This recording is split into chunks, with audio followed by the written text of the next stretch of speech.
La salle d'audience peut être chaotique, et pour être honnête, ce n'est pas vraiment une surprise. Il s'agit de criminels. Parfois, ils vous surprennent et demandent la peine de mort. Parfois, ils résistent à l'arrestation après avoir été condamnés. Pour ces condamnés, c'est le chaos qu'ils provoquent dans la salle d'audience qui restera dans les mémoires. Delon Wreden. Imaginez, c'est un jour comme les autres dans un tribunal de Las Vegas. Le drame habituel de la salle d'audience se déroule quand, soudain, l'atmosphère passe du calme à la destruction en une seconde. C'est là qu'entre deux bras, Delon Wreden, la star de l'affaire chaotique d'aujourd'hui. Wreden n'était pas étranger au système judiciaire, mais ce jour-là, il a donné une toute nouvelle dimension au drame judiciaire. Il était au tribunal pour répondre à une accusation de tentative de coups et blessures. C'est une journée typique pour Wreden.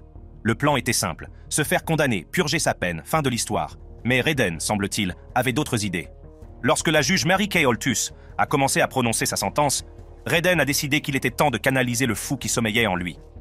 Wreden s'est jeté par-dessus le banc du tribunal, comme s'il auditionnait pour un rôle de cascadeur dans un film à grand spectacle. Sa mission ?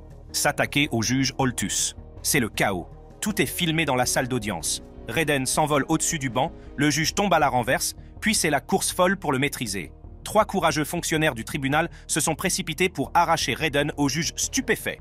Au cours de la bagarre, le juge a été légèrement blessé. Le greffier s'est coupé les mains et un adjoint a dû se rendre à l'hôpital avec une épaule disloquée et une vilaine entaille à la tête. Il s'agissait moins d'une procédure judiciaire que d'un thriller, avec un méchant de haut vol et des héros inattendus. Mais plus sérieusement, les choses auraient pu vraiment dégénérer. Malgré le chaos, le juge Holthus a repris son travail le lendemain. Entre-temps, la petite démonstration de voltige de Wreden ne lui a pas vraiment valu de clémence.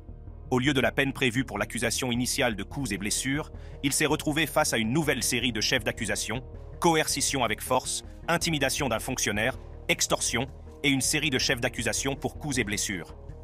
Cela représente 13 nouveaux chefs d'accusation. Son casier judiciaire comporte une peine de prison pour violence conjugale. Ce n'était pas son premier démêlé avec la justice, mais c'était certainement le plus dramatique. Le jour de l'agression, il était censé être condamné pour avoir donné un coup de batte de baseball à quelqu'un. Une accusation qui avait été ramenée à une tentative de coups et blessures dans le cadre d'un accord de plaidoyer. Mais c'est là que les choses deviennent encore plus complexes. L'avocat de Wreden, Carl Arnold, a ajouté un élément nouveau. Il a déclaré que Wreden était atteint d'une schizophrénie paranoïde grave et qu'il ne prenait pas ses médicaments lorsqu'il a attaqué le juge. Carl Arnold a brossé le portrait d'un homme dont la maladie mentale non traitée l'a poussé à commettre un acte qu'il n'arrivait pas à comprendre. Wreden lui-même ne se souvenait pas de grand-chose, si ce n'est d'avoir été physiquement maîtrisé après l'agression. Lorsque la poussière est retombée, Wreden risquait jusqu'à 30 mois de prison pour l'accusation initiale de coups et blessures, plus un autre potentiel de 48 mois pour sa plongée dans la salle d'audience. Cependant, il a été condamné à une peine de prison pouvant aller jusqu'à 4 ans pour une affaire sans rapport avec la précédente. Ensuite, restez à l'écoute pour le prochain cas d'un meurtrier qui ne veut pas se laisser faire. Keith Ferguson. Dans une folle série de crimes qui a secoué le Michigan, Keith Ferguson, un quadragénaire de Kalkaska, passera le reste de sa vie derrière les barreaux, sans possibilité de libération conditionnelle. Ses crimes ? Les meurtres brutaux de sa femme et du père de celle-ci, suivis de révélations choquantes d'agressions sexuelles et de possession d'images indécentes. L'horreur a commencé un soir de novembre dans le canton de Cold Springs. Ferguson a abattu sa femme, Tiffany Ferguson, dans leur maison. Comme si cela ne suffisait pas, il a ensuite rassemblé leurs 4 enfants, âgés de 3 à 13 ans, et les a conduits chez leurs grands-parents dans le canton d'Excelsior. Là, il a abattu James Weber, le père de Tiffany, tandis que les enfants se réfugièrent chez un voisin, l'adjoint du shérif de Kalkaska, en criant à l'aide. Un face-à-face tendu de 7 heures s'est ensuivi dans une maison située sur Golden Road, dans le canton d'Orange, et s'est achevé par la capture de Ferguson. Par miracle, l'otage qu'il détenait pendant cette épreuve est indemne. Lors de sa condamnation, Ferguson est resté largement indifférent, se contentant d'un sombre « Condamnez-moi, tuez-moi, peu importe ». Le juge a noté avec justesse qu'il y avait quelque chose de fondamentalement erroné chez lui. Pour Keith, il s'agissait d'un schéma.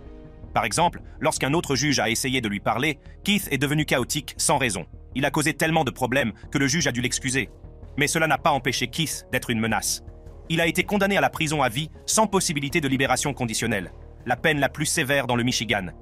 Comme si le double meurtre ne suffisait pas, les sombres secrets de Ferguson ont continué à se dévoiler. Ce même homme, aujourd'hui âgé de 44 ans, était également impliqué dans une série de crimes sexuels abjects. Les renseignements fournis par l'Agence nationale de prévention des abus pédosexuels en ligne ont conduit à une descente à son domicile d'Aberdeen, où une foule de preuves incriminantes ont été découvertes. La liste des délits est stupéfiante. Ferguson a admis avoir agressé sexuellement et violé une fillette âgée de 3 à 5 ans, avoir agressé sexuellement une autre fillette de 3 ans et même avoir agressé une femme endormie. Ces appareils électroniques ont révélé une collection effroyable de 1552 photos et 233 vidéos indécentes, certaines montrant les pires abus imaginables. Il est troublant de constater que nombre de ces images et vidéos sont le fruit des actes ignobles de Ferguson, tandis que d'autres ont été téléchargés à partir d'Internet. Il est important de noter que lors de la déclaration de la meilleure amie de sa femme, Keith n'a toujours pas éprouvé de remords. Keith n'avait toujours pas de remords. Un criminel, à l'intérieur comme à l'extérieur. Ensuite, un raciste aussi terrible que possible. Jeremy Christian. La condamnation de Jeremy Christian a été tout sauf ordinaire. En fait, elle a été aussi chaotique et dramatique que les crimes qui l'ont conduit là. L'homme de 38 ans, déjà tristement célèbre pour son déchaînement de violence dans un train Max de Portland en mai 2017, a ajouté à sa mauvaise réputation avec un accès de colère en salle d'audience qui a laissé tout le monde sous le choc. L'audience a pris un tournant lorsque Christian, quelques instants auparavant, a insulté l'une de ses victimes survivantes, Demetria Hester. Hester, qu'il avait courageusement affronté au tribunal, l'a traité de gaspilleur de souffle et a souhaité qu'il pourrisse en enfer. La réponse de Christian ? Eh bien, regardez ça. Les crimes de Christian étaient brutaux et empreints de racisme. Le 26 mai 2017, il a attaqué 3 hommes, Taliesin Namkai Mech, Ricky Best et Micah Fletcher, dans le train de la ligne verte à l'approche du Hollywood Transit Center, dans le nord-est de Portland. Namkai Mech et Best, qui ont tenté d'intervenir pendant la tirade raciste de Christian contre 2 adolescentes, ont été mortellement poignardés au cou. Fletcher, bien que gravement blessé, a survécu à l'attaque. La haine de Christian ne s'arrête pas à cet incident. La nuit précédente, il avait jeté une bouteille de Gatorade sur Esther, la blessant à l'œil, tout en proférant des insultes racistes. Son comportement devant le tribunal témoigne de la même haine, sans remords, et traumatise encore plus ses victimes. Le drame de la salle d'audience ne s'est pas arrêté à l'expulsion de Christian. Son équipe de défense a fait valoir qu'en vertu de la loi 1013 récemment adoptée par le Sénat de l'Oregon, le juge ne pouvait le condamner qu'à la prison à vie, avec possibilité de libération conditionnelle au bout de 30 ans. Ils ont même affirmé que cette loi était inconstitutionnelle. Toutefois, les procureurs ont soutenu qu'une véritable condamnation à perpétuité sans possibilité de libération conditionnelle était valable. La juge Cheryl Albrecht a donné raison à l'accusation, laissant Christian face à un avenir sans espoir de libération. L'audience a permis aux victimes et à leurs familles d'exprimer leur douleur. Le puissant témoignage de Esther a décrit Christian comme un suprémaciste blanc et un fléau pour la société. Destinée Mangum, l'une des adolescentes visées par les propos racistes de Christian, n'a pas pu s'exprimer, mais sa mère a décrit le poids émotionnel de l'incident sur leur famille. Ils vivent dans une peur constante, hantés par l'attaque. Au fur et à mesure que l'audience se poursuivait, d'autres victimes ont pris la parole. Vajra Alaya Maitreya, la sœur de Namkai Mech, a parlé de la perte de futurs moments familiaux. Elle a décrit comment les actes de Christian l'ont privé de son frère et l'ont obligé à suivre une thérapie pendant 2 ans. Sean Ford, un ancien marine noir, tente de calmer le jeu dans le train. Il a évoqué l'histoire du racisme dans l'État et a critiqué la police pour ne pas avoir arrêté Christian la nuit précédant les meurtres. Il portait un masque avec le slogan « Black Lives Matter ». Après tout ce qui a été dit et fait, Jeremy Christian a été condamné à 2 peines de prison à perpétuité consécutive. Jeremy Christian a été condamné à 2 peines de prison à vie consécutive. Ce raciste vivra et mourra probablement en prison. Mais pour le prochain criminel homophobe, le tribunal l'a jugé indigne de vivre. Mais voici la partie surprenante. Il a demandé la peine de mort. Steven Lorenzo. Les crimes de Steven Lorenzo ont laissé une cicatrice permanente sur la communauté LGBTQ+ de Tampa, et après 2 décennies, la justice l'a enfin rattrapé. En décembre 2003, Steven Lorenzo, aujourd'hui âgé de 63 ans, n'était pas exactement l'homme que l'on souhaitait rencontrer dans un bar. Avec son complice, Scott Schweikert, il avait un sale passe-temps. Ils attiraient des hommes sans méfiance chez Lorenzo, les droguaient avec du GHB, une drogue du viol, et déclenchaient ensuite un monde de torture et, en fin de compte, de mort. Malades. Leurs victimes, Michael Wachholz et Jason Galehouse, ont été soumises à des horreurs inimaginables. Le corps de Galehouse a été démembré et dispersé dans des bennes à ordures, comme dans une chasse au trésor détraqué, tandis que Wachholz a été laissé dans sa Jeep, comme un sinistre avertissement. Mais c'est là que les choses deviennent encore plus troublantes. Lorenzo et Schweikert ont fantasmé sur ce sujet en ligne. Oui, ils discutaient de leur projet de maladie comme s'ils discutaient de leur projet de week-end, Lorenzo étant le principal malade. Schweikert, qui jouait les seconds rôles, a fini par se confesser en 2016, dévoilant leurs actes macabres. Ces dernières années, les frasques de Lorenzo dans les salles d'audience ont pris des allures de cirque. Après des années passées à esquiver les accusations comme un pro, Lorenzo a eu une révélation, ou s'est peut-être simplement trouvé à court d'astuces. Depuis sa prison, il a rédigé une lettre dramatique de 16 pages dans laquelle il déclarait vouloir plaider coupable et demandait la peine de mort. Oui, vous avez bien entendu. Dans sa lettre, Lorenzo admet qu'il ne pensait pas être libéré et qualifie même la peine de mort de puérile. Il a également renoncé à son droit de faire appel. Et lorsqu'il est enfin arrivé au tribunal, il a poursuivi sa demande. Mais le juge du siège n'a pas apprécié sa demande bizarre et a dit ceci. La demande de Lorenzo est surprenante. Il avait même essayé plutôt de plaider non coupable si on lui donnait une peine de prison à vie au lieu de la peine de mort, qualifiant la peine de mort d'immature. Bien entendu, le tribunal l'a débouté. Mais aujourd'hui, les procureurs, probablement fatigués des frasques de Lorenzo, ont simplement accédé à sa demande. Mais le juge Christopher Sabella n'a pas cru à l'étrange désir de mort de Lorenzo. Il a prononcé la peine de mort, en précisant qu'il ne s'agissait pas des désirs bizarres de Lorenzo, mais de rendre justice à Michael et Jason. Albert Perkins, un survivant qui a vécu pour raconter l'histoire, a partagé sa terrifiante épreuve.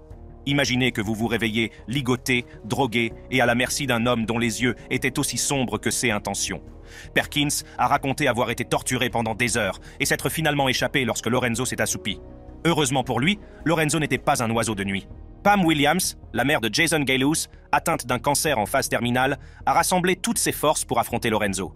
Son dégoût était évident, son cœur brisé. Comme si le meurtre brutal de son fils ne suffisait pas, elle devait maintenant regarder son assassin dans les yeux. Mais pour la plupart, il y a eu un soupir collectif de soulagement. Mais je ne peux pas en dire autant du membre de la famille dans le cas suivant. Matthew Komrowski. Ensuite, nous nous plongerons dans la saga chaotique et troublante de Matthew Komrowski, un homme dont la vie se lit comme un thriller criminel, avec un drame judiciaire à la clé. Après une série d'évaluations de santé mentale et un passé criminel chargé, Komrowski est finalement jugé apte à être jugé pour le meurtre horrible de sa petite amie, Shirley Donnelly, en 2011. Matthew Komrowski n'a pas eu ce que l'on pourrait appeler une enfance normale. À l'âge de 9 ans, il a fait une mauvaise rencontre avec un camion semi-remorque, qui l'a gravement blessé.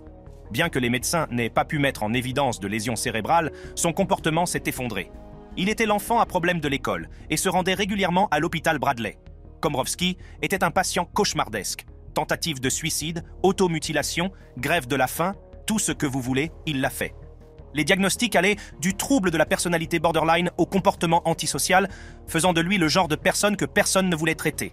En juin 2011, fraîchement sorti de prison et ne perdant apparemment pas de temps, Komrowski se serait lancé dans une série de violences. Shirley Donnelly, 38 ans et mère de 3 enfants, avait rencontré Komrowski en ligne alors qu'il était derrière les barreaux. Tragiquement, elle a été battue, poignardée et laissée pour morte dans une chambre fermée à clé de son appartement situé au 575 Dyer Avenue, à Cranston. Pour ajouter l'insulte à l'injure, Komrowski a ensuite mis le feu à l'appartement, pensant sans doute faire disparaître les preuves au chalumeau. Lorsque les flammes se sont éteintes, les soupçons se sont intensifiés. Des témoins ont vu Komrowski s'enfuir dans la voiture de Donnelly, et la police a rapidement reconstitué le sinistre puzzle. Dès le vendredi soir, ils ont obtenu un mandat d'arrêt et l'ont arrêté chez sa sœur à Providence. Passons maintenant au cirque judiciaire. Déclaré inapte à subir son procès en 2014, M. Komrowski est depuis sous le feu des projecteurs. Les évaluations réalisées tous les 6 mois ont révélé des avis contradictoires. Certains médecins pensaient qu'il faisait semblant pour éviter le procès, tandis que d'autres n'arrivaient pas à se décider. Pour ne rien arranger, lors d'une audience, Komrowski a dit au juge qu'ils allaient l'aider à payer sa caution. C'est peut-être ce qui les a énervés ou le comportement de Komrowski en général, mais les émotions ont été vives lorsque ce dernier a comparu devant le tribunal. L'ex-mari de Madame Donnelly, Raymond, et son fils de 18 ans n'ont pas pu contenir leur fureur. Raymond a essayé de sauter sur Komrowski dans la salle d'audience et la sécurité a dû intervenir avant que les choses ne dégénèrent. Le fils, dont on pensait initialement qu'il se joignait à l'action, essayait en fait de retenir son père. Komrowski n'en est pas à son coup d'essai en matière de criminalité. Son casier judiciaire se lit comme un mauvais roman. Agression, vol, incendie criminel, cambriolage, et j'en passe. Avec 96 infractions aux règles lors de ses précédents séjours en prison, il a accumulé toute une vie de mauvais comportements. Son dernier séjour en prison a eu lieu pour un vol qui lui a valu une peine de 30 ans. Libéré la veille du meurtre de Donnelly, il est clair qu'il n'a pas perdu de temps pour reprendre ses anciennes habitudes. Quelle est la prochaine étape pour Komrowski? L'obstacle de la compétence ayant été levé, il se dirige vers un procès qui promet d'être aussi dramatique que son passé. Son avocat, Colin Geiselman, du bureau du défenseur public, a du pain sur la planche. Imaginez maintenant une scène d'audience tout droit sortie d'un thriller à grand spectacle, sauf qu'elle est bien réelle et se déroule dans un tribunal fédéral.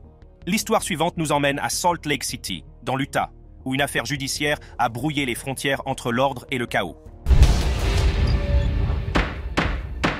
Cial Angelo. Le nouveau tribunal fédéral du centre-ville de Salt Lake City était animé par le mélange habituel d'avocats, de jurés et de membres de la sécurité. Mais pour un accusé de 25 ans, Cial Angelo, c'est le début d'une journée qui se terminera dans le chaos. Angelo, membre du célèbre Tongan Crip Gang, était confronté à de graves délits. Accusé de racket et lié à une série de crimes, dont des agressions et des vols, il était le dernier membre de son gang à passer en jugement. On pourrait penser qu'après avoir vu 16 de ses camarades condamnés à des peines de prison allant jusqu'à 30 ans, Angelo se comporterait au mieux. Attention, ce n'est pas le cas. Dans un geste tout droit sorti d'un drame judiciaire, M. Angelo a assuré à la juge qu'il était inoffensif et l'a convaincu de le laisser passer sans entrave devant le jury. Imaginez maintenant ceci. Le premier témoin de la salle d'audience, Viola Tenifa, est en train de témoigner sur la vie dans les gangs. Sans crier gare, Angelo se lève, saisit le stylo de son avocat, oui, un stylo, et s'élance vers Tenifa comme s'il était dans le dernier tour d'une course de relais. Les témoins ont décrit la scène comme un véritable pandémonium. Lorsqu'Angelo s'est élancé au-dessus de la barre des témoins, stylo brandi comme un poignard de fortune, le chaos a éclaté. Un marshal américain, réagissant en un clin d'œil, a dégainé son pistolet et tiré. 4 coups de feu retentissent et Angelo est à terre. Sa vie a été interrompue par sa propre stupidité.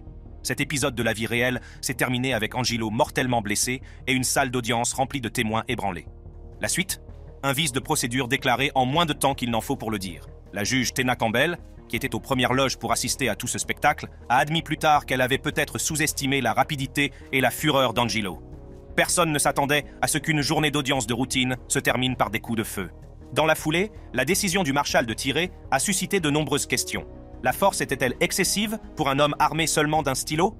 Le FBI a estimé que non. Il a innocenté le marshal, concluant qu'il avait agi dans les limites de son devoir de protection des autres personnes présentes au tribunal. La famille d'Angelo, quant à elle, n'a pas été convaincue et a soutenu que la force utilisée était excessive, mais le tribunal n'a pas vu les choses de cette manière. La justice peut être rapide, mais le chaos l'est parfois aussi. N'oubliez pas de garder votre sang-froid, de rester concentré et peut-être, juste peut-être, de laisser les stylos sur la table. C'est vraiment triste. Son affaire s'est terminée prématurément par la pire des sentences. La mort. Ensuite, direction Las Vegas pour le cas d'un homme qui ne voulait tout simplement pas écouter le tribunal. Michael McDonald. Michael McDonald est pratiquement un VIP au tribunal de district du comté de Clark. Sa visite actuelle est due à une liste impressionnante de chefs d'accusation. Contrefaçon, cambriolage, parjure et violation des conditions de sa liberté conditionnelle à la suite de son divorce houleux. Mais Michael, toujours anticonformiste, a décidé que l'envoi de cadeaux à ses enfants par l'intermédiaire de son ex-femme, malgré l'interdiction de contact, était une idée tout à fait raisonnable. L'État, cependant, avait un point de vue différent. Il a soutenu qu'en envoyant ces cadeaux, Michael avait violé à la fois l'ordonnance de non-contact et sa liberté conditionnelle. Le tribunal n'a pas été très amusé par cette interprétation de l'absence de contact. L'avocat de Michael a tenté de minimiser la situation, insistant sur le fait que, mais compte tenu des antécédents de Michael, le juge n'a pas été convaincu. Au tribunal des affaires familiales, Michael avait fait preuve d'un talent certain pour ignorer les ordres, prétendant souvent qu'ils signifiaient quelque chose de totalement différent. Avec de tels antécédents, le juge avait de sérieux doutes quant à la capacité de Michael à respecter les règles cette fois-ci. Décidant que la tendance de Michael à contourner les règles ne pouvait plus être tolérée, le juge a accédé à la demande de révocation de sa liberté conditionnelle. Ce n'est pas exactement la nouvelle que Michael voulait entendre. Alors que les marshals s'approchent pour lui passer les menottes, Michael passe du statut d'accusé à celui de participant réticent à une épreuve de force dans la salle d'audience. La scène a rapidement sombré dans le chaos, Michael se débattant avec véhémence contre les officiers. Les tentatives désespérées de son avocat pour le calmer. La lutte s'est intensifiée au point que même l'avocat de Michael, manifestement exaspéré, a crié. Il a fallu plusieurs autres auxiliaires de justice pour maîtriser Michael et le traîner hors de la salle d'audience, non sans avoir ajouté une nouvelle accusation de résistance à l'arrestation à sa liste déjà bien remplie de problèmes juridiques. En fin de compte, Michael McDonald a été condamné à une peine d'emprisonnement allant de 24 à 68 mois. On peut dire qu'il aura tout le temps de réfléchir à ses choix, en particulier à son interprétation unique d'une interdiction de contact. Merci de nous avoir rejoints pour ce voyage à travers l'un des moments les plus dramatiques de l'histoire des tribunaux.